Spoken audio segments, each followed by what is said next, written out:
La Commission africaine des droits de l'homme et du peuple est un organe quasi-judiciaire qui est établi par la Charte africaine des droits de l'homme et du peuple. Il est chargé de promouvoir et de protéger les droits de l'homme et du peuple à travers l'Afrique en veillant à ce que les États partis respectent les droits inscrits dans la Charte africaine.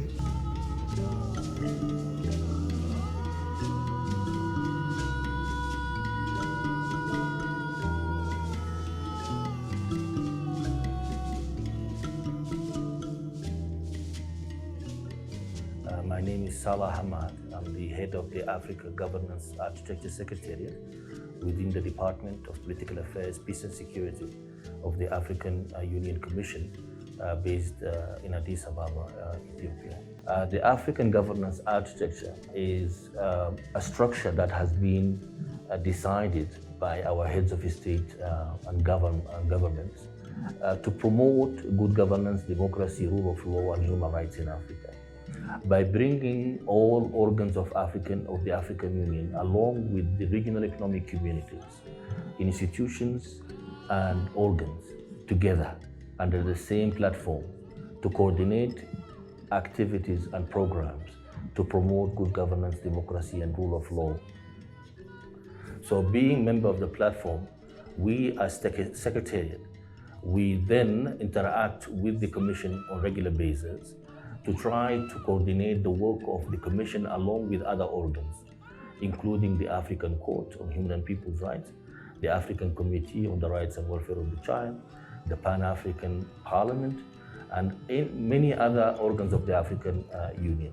The definition of violation is also need to be interpreted in line with the international law and also the international knowledge and jurisprudence of the treaties that we are aware of.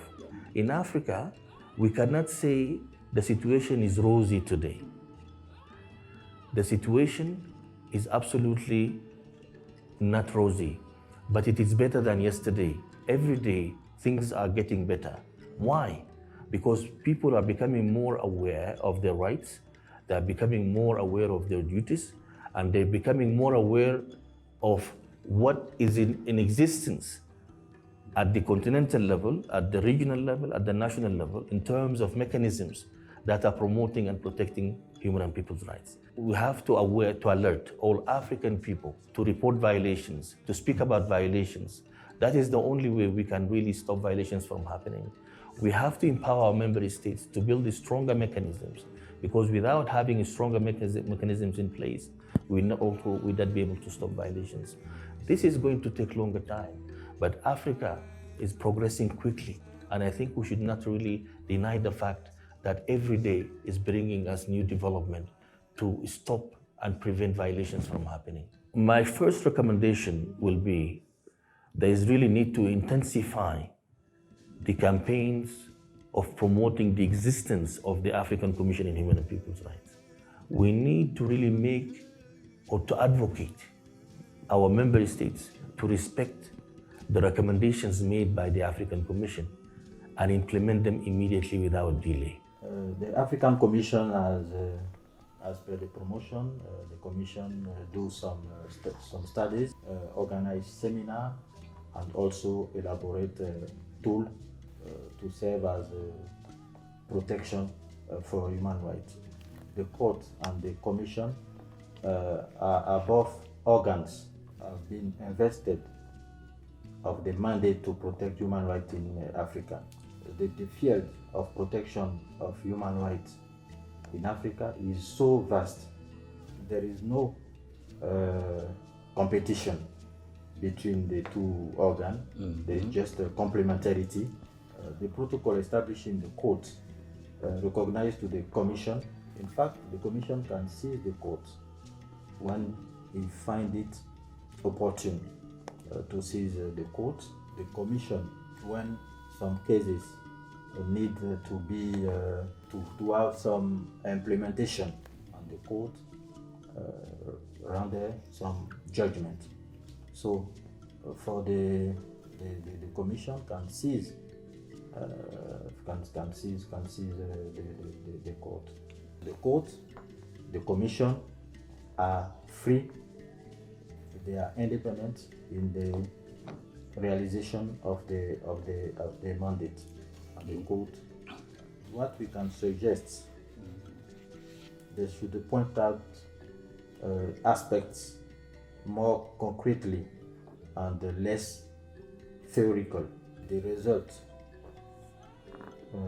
that we want to reach with these recommendations must be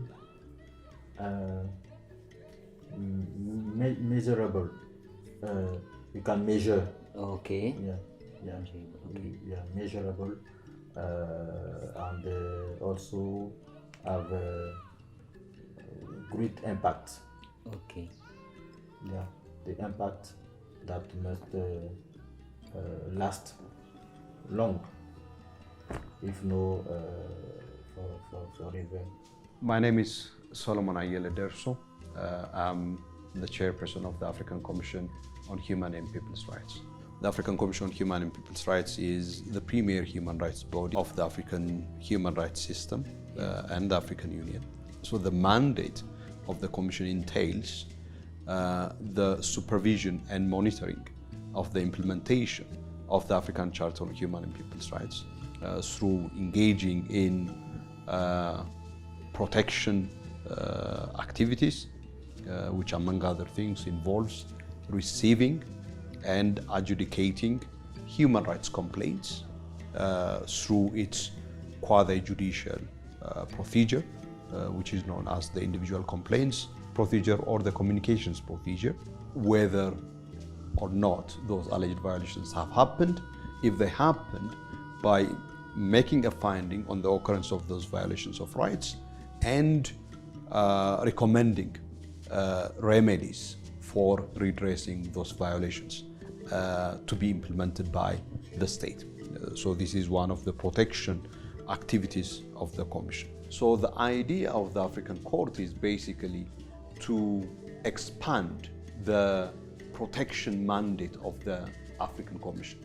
That's why it says to complement the protection mandate of the Commission. Okay. Right? Yeah. And that complementing comes by virtue of the nature of the decision that the African Court, as a proper court, as a fully fledged court, is able to take. When we say the African Commission is independence, what we are saying is basically, as far as the execution and implementation of its mandate, the Commission should be free from interference and influence from any quarter. The independence of the Commission, therefore, functions within this ecosystem of relationships between the Commission on the one hand and states parties on the other hand. Therefore, allows the Commission to authoritatively, freely and independently speaks to the issue of human rights facing the African continent. Those are the kinds of things that are very important in order to enhance the consciousness and awareness of the wider African public about the rights and freedoms enshrined in the African Charter. Thereby, they are able to own these rights and freedoms, the creation of institutional, policy, and resources necessary for the implementation of these rights and freedoms at the national and the local levels. En tant qu'organe autonome, la Commission africaine devra avoir un environnement propice dans lequel elle peut exister en tant qu'organe indépendant qui a été créé et qui assure la protection et la promotion des droits de l'homme pour tous.